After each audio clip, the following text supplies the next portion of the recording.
Hi friends, మన దగ్గర సొంత ఇల్లు అనేది సామాన్యుడి లైఫ్ టైం డ్రీమ్. ఇక సెంటు భూమి కొనాలన్నా లేక డబుల్ బెడ్రూమ్ ఫ్లాట్ కొనాలన్నా లక్షల్లో, ఓసారి కోట్లలో డబ్బులు కుమ్మరించాల్సిందే. జీవితాంతం కష్టపడి సంపాదించిన సొంతింటి కల నెరవేరటం చాలా కష్టమైపోతుంది. కానీ ఈ ప్రపంచంలోనే ఒక అద్భుతమైన దేశం ఉంది.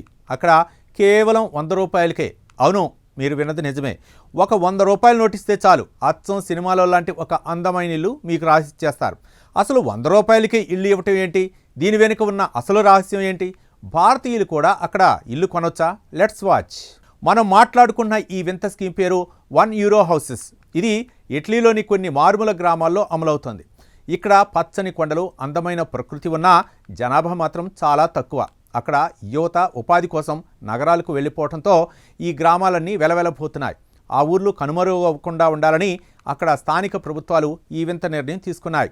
కేవలం €1 అంటే మన కరెన్సీలో సుమారు 90 నుండి 100 రూపాయలకే పాత ఇళ్లను అమ్మకానికి పెట్టాయి. దీనివల్ల ప్రపంచవ్యాప్తంగా చాలామంది ఇటలీ వైపు పరుగులు తీస్తున్నారు. అయితే ఇక్కడే ఒక చిన్న కండిషన్ ఉంది మామ. ఆ 100 రూపాయలు పెట్టి మీరు కొనే ఇల్లు అచ్చం మన పాత కోటల్లాగా శిథిలావస్థలో ఉంటాయి. ప్రభుత్వం పెట్టిన రూల్ ఏంటంటే ఆ ఇంటిని కొన్న 3 ఏళ్లలోపు మీరు సొంత ఖర్చుతో దాన్ని రిపేర్ చేయించాలి. దీనికోసం సుమారు 20 నుండి 30 లక్షల రూపాయలు ఖర్చు అవుతుంది. అంటే ఇల్లు 100 రూపాయలకే వచ్చినా దాన్ని మళ్ళీ నివాసయోగ్యంగా మార్చడానికి మీరు కొంత పెట్టుబడి పెట్టాలి. కానీ ఇటలీ లాంటి దేశంలో ఒక విల్లా లాంటి ఇల్లు 30 లక్షల్లోకి రావటం అంటే అది నిజంగా జాక్పట్టే కదా. మరి భారతీయులు కూడా అక్కడ ఇల్లు కొనొచ్చా అంటే ఖచ్చితంగా కొనొచ్చు. ఇటలీ ప్రభుత్వం ఎటువంటి జాతీయత అడ్డంకులు పెట్టలేదు. కేవలం మీకు పాస్పోర్ట్ ఉండి అక్కడ ఇల్లు రిపేర్ చేయించే స్తోమత ఉంటే చాలు. ఇప్పటికే చాలామంది ఫారినర్స్ అక్కడ ఇల్లు కొని తమ రిటైర్మెంట్ లైఫ్ని ఎంజాయ్ చేస్తున్నారు.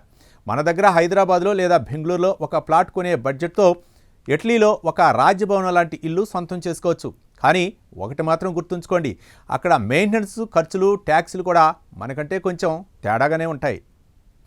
చూశారు కదా, అదృష్టం అంటే 100 రూపాయలకే ఇల్లు దొరుకుతుంది. మరి మీ దగ్గర 30 లక్షలు ఉంటే ఇండియాలో ప్లాట్ కొంటారా లేక ఇటలీ వెళ్ళి విల్లా కొంటారా? కామెంట్స్లో చెప్పండి. ఈ వీడియో నచ్చితే లైక్ చేయండి, షేర్ చేయండి. ఇలాంటి క్రేజీ ఫ్యాక్ట్స్ కోసం మన ఛానల్ని సబ్స్క్రైబ్ చేసుకోండి.